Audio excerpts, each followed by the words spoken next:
अस्सलाम वालेकुम नाज़रीन, मायनी मैं किन्नू आँखा के साथ मैं हूँ आपका मेज़बान मोहम्मद सरवर। नाज़रीन, हज़रत आयशा सिद्दीक़ा रज़ी अल्लाह तआला अन्हा से रवायत है कि आप सल्लल्लाहु तआला अलैहि वसल्लम ने फरमाया, निकाह मेरी सुन्नत है।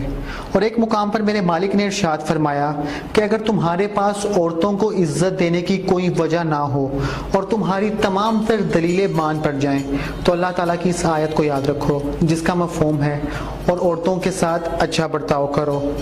नाज़रीन, ये वाकई पहला वाक़या नहीं जहां शादी जैसा नफीस रिश्ता एक औरत और उसके घर वालों के लिए परेशानी का सबब बन रहा है। यकीनन नाज़रीन, ये वाकई पहला वाक़या नहीं जहां एक इंसान अपनी ख्वाहिशात के युज़ एक लड़की की ज़िंदगी तबाह करने जा रहा है। जी हाँ नाज़रीन, वाकई ये पहला वाक़या नहीं जहां हज़रत इंसान और एक औरत से शादी तो कर लेता है मगर ना जाने उसको कौन सी ऐसी दुश्वारी आती है जो कि वो शादी निभा नहीं पाता।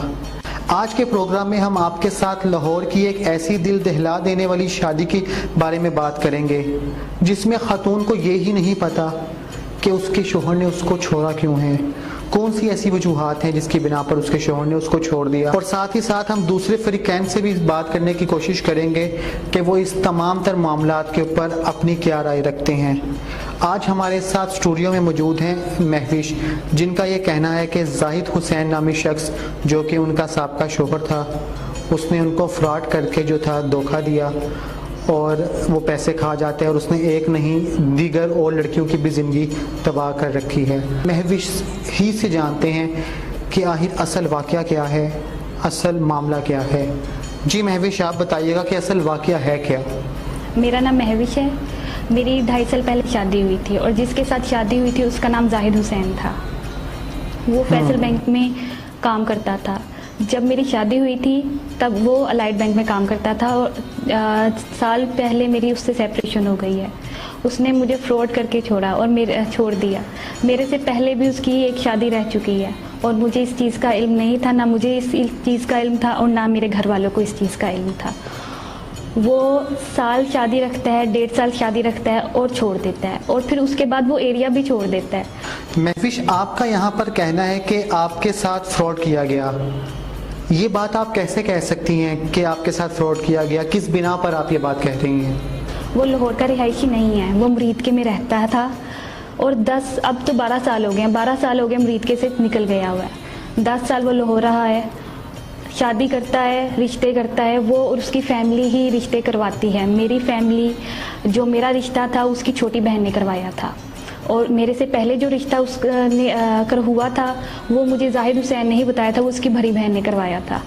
अब जो मुझे समझ आई है बात, इस 1 साल में यही समझ आई है, एक रिश्ता उसकी छोटी बहन करवाती है, जब वो टूट जाता है फिर उसकी बड़ी बहन करवाती है। 8 से 9 महीने तक तो वो बिल्कुल सही रहा था मेरे साथ, नॉर्मल। इसमें अगर हुई भी तो 1-2 दफ़ा लड़ाई हुई, छोटे मोटे झगड़े हुए और तो कोई ऐसा इशू नहीं था। लेकिन आहिस्ता आहिस्ता उस सोसाइटी में जहाँ पे मैं रहती थी वो लाहौर गार्डन्स है, ठीक है, और वो अपने एरिया से, जैसे कि मैंने बताया कि वो मुरीद के में रहता था और हर 2 साल बाद वो जगह बदल लेता था। और जहाँ पे मेरी शादी से पहले पूछा था कि ये बंदा कैसे है, और वो सोसाइटी में नया नया आया था तो वहाँ पे तो किसी को नहीं उसका इतना पता था, बस यही है कि ठीक है। वो बहुत स्वीटली वो बात करता है, जी भाईजान, प्यारे भाईजान, ये उसके वर्ड्स होते हैं। वो मुंह पे कभी भी बुरा नहीं बनता है और जब बाद में वो कहता है कि जो मर्जी कर लो, मेरा कोई कुछ नहीं कर सकता। अच्छा, यहाँ पर महविश आपसे एक और मैं आपकी बात को रोक रहा हूँ। आपने यहाँ पर जिक्र किया कि आपको यूनिवर्सिटी में भी एडमिशन लेके दे दिया गया, तो आपको क्या कभी शक हुआ कि एडमिशन लेने की वजह जो है, आपको वहाँ पर दिलवाने की वजह ये है कि आपका ध्यान भटके और वो अपने तमाम जो मामलात हैं उनको सीधा कर ले?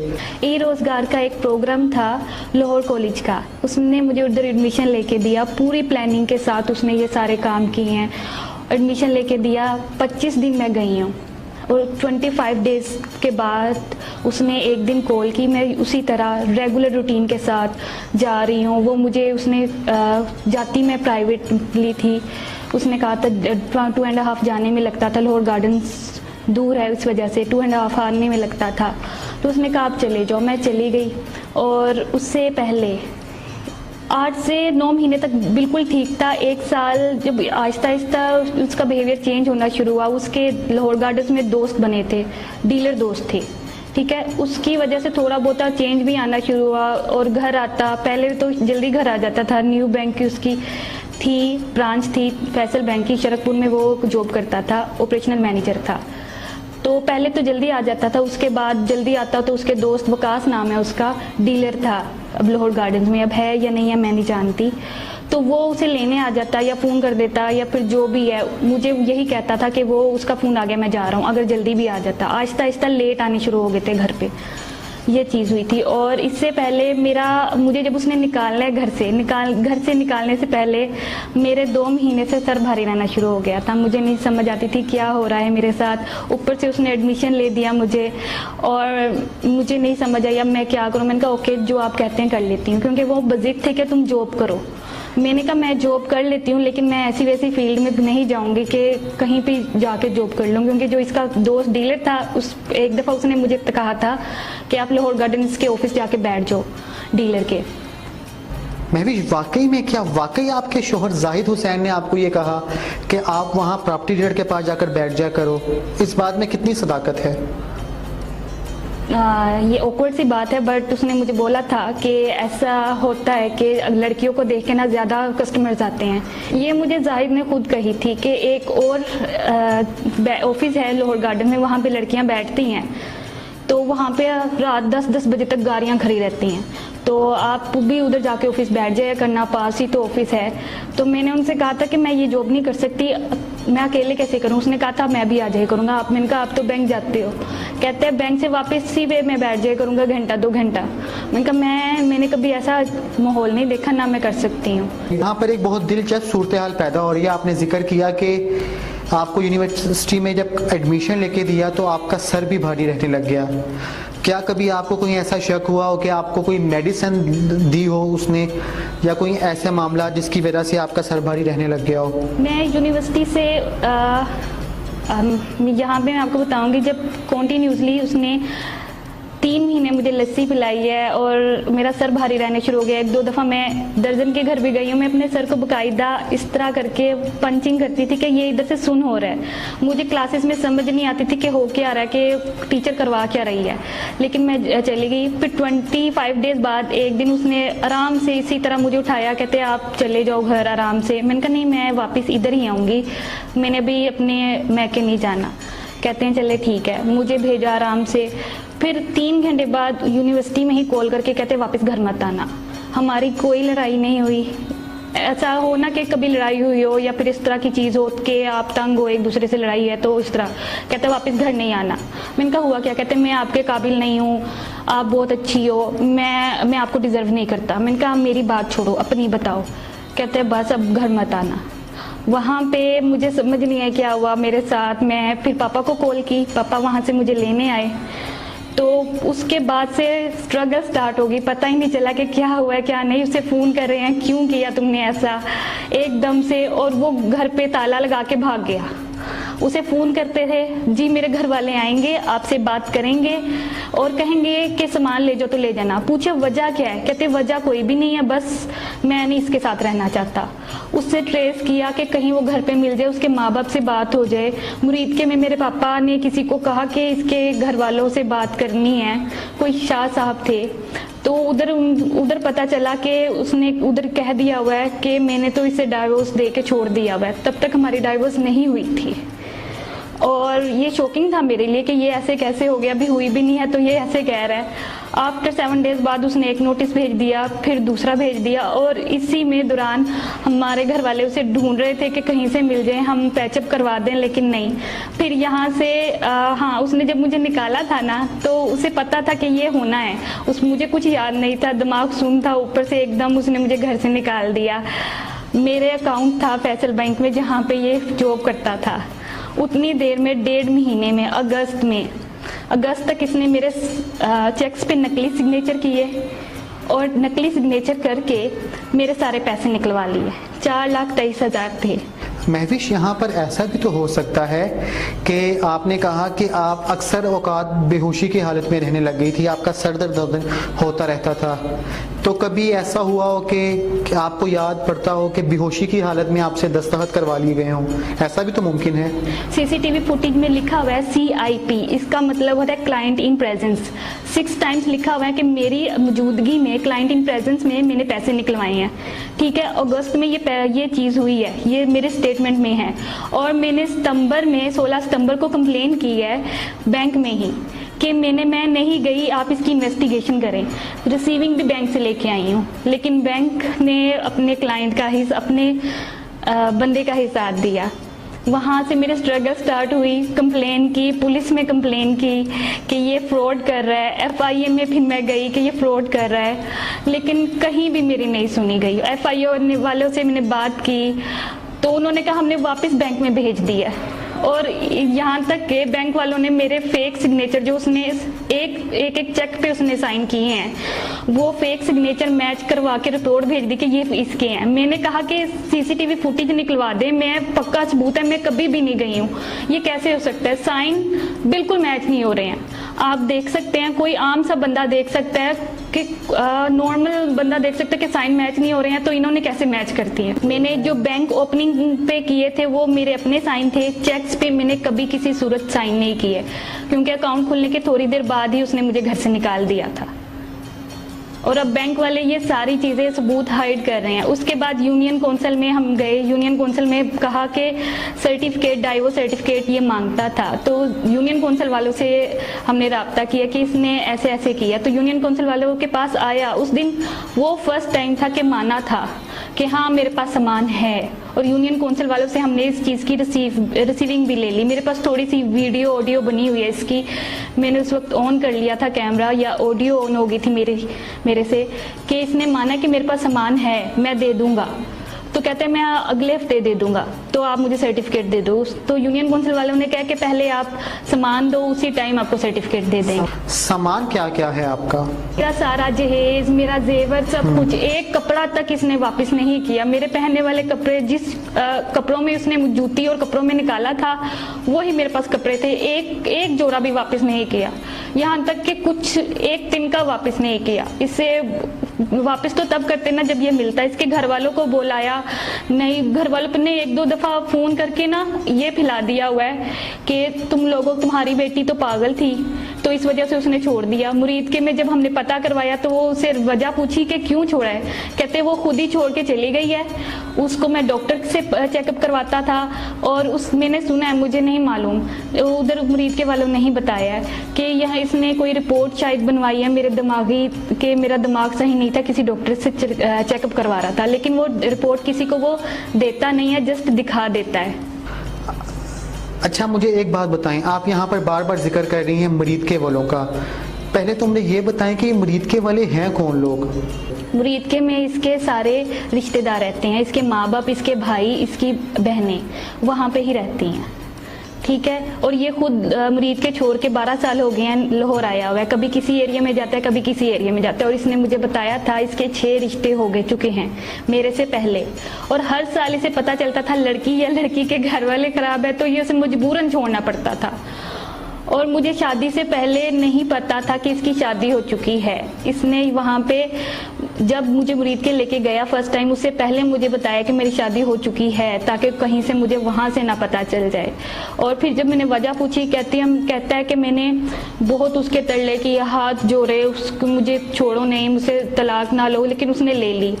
और मुझे भी उसने अब ऐसे खुद ही छोड़ दिया है, मैंने भी नहीं मांगी और खुद ही मुझे दे दिया। और उस लड़की ने खुला नहीं लिया था, उस लड़की को इसी ने छोड़ा था। और अब मुझे नहीं पता वो क्या करने वाला है, आगे क्या करता है। मुझे, मेरे साथ जो उसने किया यही किया, 1.5 साल रखा, जब दिल भरा छोड़ दिया, सारी चीजें ली और भाग गया। इस तमाम तर वाकयात में, मामलात में किसी की जानिब से आपके ऊपर प्रेशर डाला गया हो? जी, मुझे इसने मुरीद के पुलिस स्टेशन से कॉल करवाई थी कि आपके खिलाफ हमने, जाहिद हुसैन ने एप्लीकेशन दी है। ये इसने मुझे बाकायदा तौर पे, जब मैं नहीं रुकी तो फिर दूसरी इसने शरकपुर थाने से भी कॉल करवाया। वहाँ के नंबर्स मेरे पास हैं, मैंने नोट कर लिए थे कि ये देखिएगा कि ये कौन क्यों मुझे इस तरह तंग कर रहे हैं। तो तब मैंने इनसे कहा था कि हमारा तो केस चल रहा है। वो कहते हैं ले लो वापस केस, लेकिन हमने केस वापस नहीं लिया था। मैंने उनसे पूछा, कहते हैं आप सुबह मुरीद के आए, आपको तभी पता चलेगा। फिलहाल हमें यही पता है कि जाहिद हुसैन ने आपके खिलाफ एप्लीकेशन दिया, आपके और मोहम्मद असलम के खिलाफ। मैंने कहा मोहम्मद असलम, कहते हैं वो आपके, उसने पूछा मोहम्मद असलम कौन है। मैंने कहा मेरे फादर हैं। मैंने तो उन्हें बताया कि हम लाहौर से बाहर जाते ही नहीं है, तो हम मुरीद के कैसे आए। कहते हैं आप आए, आपके ऊपर FIR हो गई है, ये है तो वो है। उन्होंने सेम ऐसे ही बोला था। कभी ऐसा हुआ हो कि किसी की जानिब से कोई धमकी दे दी गई हो, या इवन जाहिद की जानिब से कभी आपको धमकी दी गई हो, या कोई उससे ऐसी? यूनियन काउंसिल में जब ये माना है, उसके बाद हम घर आए हैं, तो ये पीछे पीछे अपने भाई के साथ, और मैं नहीं जानती और कौन था, 2 और बाइक्स थी, बाइक्स पे ये गया हुआ था, पीछे पीछे आया है और पापा को धमकी देने के लिए पीछे आया। क्या करने के लिए ये पीछे आया मैं नहीं जानती। पापा को इसने गिरबान से पकड़ के बाहर निकाला है गेट से, तो वहाँ पे पापा को चोट भी लगी है। फिर पापा ने दरवाज़ा बंद कर दिया था, अंदर से लॉक हमने कर लिया था, हमारा जो है बाहर गिराज होता है अंदर से लॉक हो गया था। फिर पापा बाकायदा पट्टी करवाने गए हैं, तो वापस घर आए हैं, तो वो जिन्होंने 2 लोगों ने देखा था उन्होंने कहा है कि आप इसके खिलाफ कंप्लेन करें। कंप्लेन तो हम कर करके थक चुके हैं, FIR में कंप्लेन कर दी थी, पुलिस में कंप्लेन कर दी थी, लेकिन वो कहते नहीं आप करें हो जाएगा। कंप्लेन की, उनको बुलाया, फिर वो सिनेरियो हुआ, उधर वो पैसे दे गया। तो उसके बाद उसने बाकायदा ये किसी के थ्रू डायरेक्ट हमें कॉल नहीं करता था, और जिन्होंने रिश्ता करवाया था, मेरे खालू ने रिश्ता करवाया था, उनको कॉल करके फिर उनके जरिए कहता था जो मर्जी कर लो, सामान वापस नहीं मिलना। कभी कहता था सामान वापस ले लो, ठीक है, लेकिन ये FIR वापस ले लो। फिर जब वो पैसे दे देता था पुलिस को, फिर ये कम धमकी देता था, अब जो मर्जी कर लो, मेरा कोई कुछ नहीं बिगाड़ सकता। क्या कभी आपका जाहिद के साथ राब्ता हुआ हो? उसने डायरेक्ट कभी राब्ता नहीं किया, जरिए जरूर मैसेज भिजवाता रहा है। 3 दफा इसने खालू को मैसेज करवाया था, जिन्होंने रिश्ता करवाया था। 2 ही चीजें कही थी, एक तुम्हारी बेटी पागल है इसलिए हमने इसे छोड़ दिया, दूसरी चीज हम सामान वापस दे देते हैं। सामान का जिक्र करते हैं, मेरे जेवर का कभी जिक्र उसने नहीं किया, सामान वापस दे देते हैं, उसके बाद कोई जिक्र नहीं हुआ। आपका जेवर कितना है? जेवर मेरा 32 तोले था। आपके पास, आपने कहा कि सारे डॉक्यूमेंट्स हैं, क्या क्या सबूत हैं आपके पास? मैं पूरी फाइल लेके घूम रही हूँ, मेरे पास एक एक चीज का सबूत है, एविडेंस है मेरे पास कि मेरे पास सारी, कि मेरी ये सारी चीजें हैं। उसने फ्रॉड किया मेरे साथ, मगर कहीं से कोई भी हेल्प नहीं आ रही है।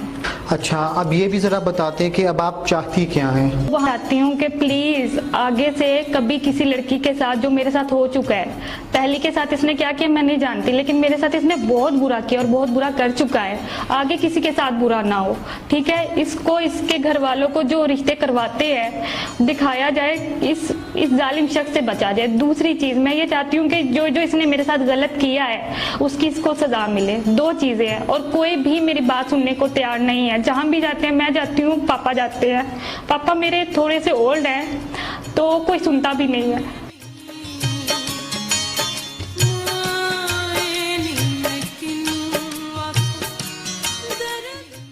पुलिस की तरफ से कितना ताउन किया गया है अभी तक आपके सारे मामलात में? जहाँ जहाँ पुलिस स्टेशन में कंप्लेन करवाने गए हैं, उनको ये चीज़ सारा सिनेरियो बताया कि ये फैमिली इस तरह, ये लड़का है फैमिली से बाहर है, फ्रॉड किया इसने। तो हर पुलिस वाला, 2-3 पुलिस स्टेशन में हमने कंप्लेन करवाई है। हर कोई ये कहता है हाँ आजकल ये फ्रॉड बहुत चल रहा है, लोग रिश्ते करते हैं, पूरी पूरी फैमिली रिश्ता करती है, उसके बाद सामान लेके फरार हो जाती है और जगह छोड़ देती है। ये पूरी फैमिली फ्रॉड होती है और मिली होती है साथ, ये कहते हैं पुलिस वाले, और उसके बाद कोई हेल्प ही नहीं करते हैं। अगर आप ये कहते हो तो कम से कम थोड़ा सा तो खुदा का खौफ करके हेल्प तो कर दो ना। जो कंप्लेन आपको करवाई जा रही है, इन्वेस्टिगेट तो कर दो ना। और ये फैसला मैं आपके ऊपर भी छोड़ता हूँ कि इसमें कितनी हकीकत है, आप खुद भी समझदार हैं, लेकिन क्योंकि हम लोग तो बाकायदा एक प्लेटफॉर्म पे इस केस की इन्वेस्टिगेशन करेंगे, हम यहाँ पर दूसरे फ्रिकैन का भी मौक़िफ़ लेंगे कि वो इसके ऊपर क्या कहते हैं। हम यहाँ पर थाने भी जाएंगे जहाँ पे इनका केस है, पुलिस वालों से इसका स्टेटस दरियाफ्त करेंगे कि अभी तक ये कार्रवाई कहाँ तक पहुँची है, इसमें अगर रुकावट है तो वो किस बिना पर है। इसको जल्द अज जल्द फिलफौर जो है इस केस को हल होना चाहिए ताकि इनको इंसाफ मिल सके। लेकिन यहाँ पर मैं एक सवाल आप लोगों के लिए भी छोड़ रहा हूँ। आखिर कब तक हम लोग जो हैं इस तरह से अपनी बेटियों के साथ, अपनी बहनों के साथ जो है ये ज़्यादतियाँ होते देखते रहेंगे? कब तक हम लोग अपने अंदर ये शऊर बेदार नहीं करेंगे कि आखिर जब हमने अपनी बेटियां बहनें ब्याहनी हैं तो हमने तमाम तर चीज़ों का बाकायदा पहलू को मलहूज़े हाथी रख कर के लड़का क्या करता है, उनकी फैमिली कैसी है, उनका ख़ानदान कैसा है, और कहीं ऐसा तो नहीं कि हमारी बेटी के साथ फ्रॉड हो जाएगा। ये तमाम चीज़ों का जायज़ा लेकर हम लोगों ने कोशिश करनी है कि हम लोग जो हैं अपने मामला जो हैं उनको निपटाएं। लेकिन अगर ऐसा नहीं होगा तो फिर हम लोग कहाँ जाएंगे? अब इनका कहना ये है कि ये 1.5 साल से जो है कोर्ट कचहरी में चक्कर खा रही हैं, इनको कोई इंसाफ नहीं मिल रहा। मेरी अभी इस प्रोग्राम के तवज्जुह से उन तमाम इदारों से भी अपील है जिसमें हमारी FIA है, जिसमें हमारी पुलिस है और जितने भी हमारे ये इन्वेस्टिगेशंस इदारे हैं कि अगर आप ही हमारा प्रोग्राम देख रहे हैं तो खुदारा इस बच्ची की फरियाद के ऊपर लब्बैक कहकर जो भी मामलात हैं इसको तय करें। अगर कोई वकला हजरात भी ये प्रोग्राम देख रहे हैं और वो चाहते हैं कि वो मुनसिफाना जो है कार्रवाई अमल में ला सकते हैं अपने वकालत के एक्सपीरियंस को मद्देनज़र रखते हुए, तो वो हमसे आप ज़रूर रब्ता करें। हम ये प्रोग्राम अपने लिए बिल्कुल नहीं कर रहे, हम ये प्रोग्राम आपके लिए कर रहे हैं, आपके आने वाले कल के लिए कर रहे हैं, आपकी बहनों के लिए कर रहे हैं, आपकी बेटियों के लिए कर रहे हैं, अपनी बेटियों के लिए कर रहे हैं, ताकि कल को किसी के साथ कोई ऐसा शख्स जो अपनी ख्वाहिशात के लड़कियों की ज़िंदगियाँ तबाह कर रहा है, आइंदा ऐसे वाक़या कम से कम तर होते चलें। हमारे नंबर जो हैं वो आपकी स्क्रीन पर अवेज़ा हैं।